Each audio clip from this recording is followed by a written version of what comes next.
got the steering wheel. You got the steering wheel. It's not a game. Whoa, I'm going. It's social science research focused on a Pennsylvania weather hazard. And this is not the first foray into virtual reality by Dr. Jase Bernhardt. So soon after starting as a faculty member at Hofstra University several years ago now, I came across the little VR lab they had on campus and I tried it out and I thought, wow, this would be an excellent way to convey the dangers of severe weather to the public by making VR simulations of different hazards. I've been fortunate enough to work on several projects. We first started with a VR hurricane simulation, we've done a VR rip current simulation, and now we have our VR snow squall simulation. This latest focus on snow squalls represents a partnership with state agencies in New York, Pennsylvania, and the National Weather Service. And now we're in the testing phase here early in 2025 where we go out in the public and have the headset with us and have folks try out the VR simulation and then take a survey to provide us some feedback. Jase and partners from the National Weather Service recently made stops at Penn State and in the state college community to put their technology to the test.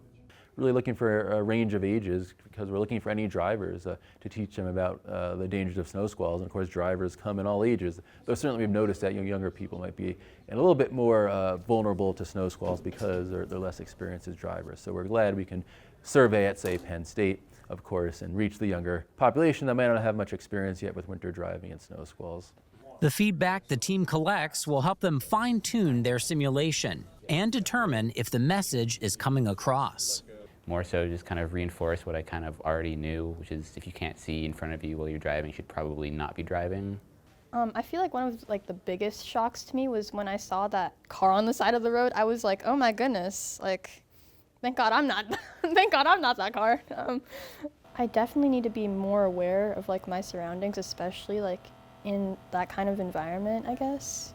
So certainly at the end of the simulation, it's possible to end up in a big pileup, a big collision with lots of other vehicles. And that certainly can be frightening for some people because it comes very suddenly. And part of the reason why is because in a snow squall, the visibility is very low. So all of a sudden you might come upon a disabled vehicle or worse, a huge collision all across the highway and there's not much reaction time.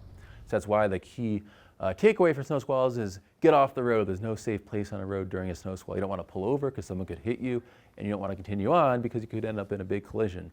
A new and niche method of communicating weather hazards in a memorable and engaging way. We had positive feedback throughout our several projects now from people because it's more engaging and memorable to put on a VR headset and experience the severe weather hazard and the full immersive visuals and the surround sound versus just a pamphlet or even a 2D video. I think especially the part where you're in direct control and the conditions will change and you kind of get a representation of what it might actually be like. And this is a good way of conveying a dangerous experience without actually being put in a dangerous situation.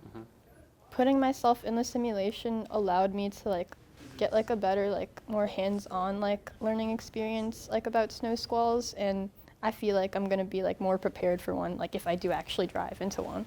For Weather World, I'm Rob Leidick.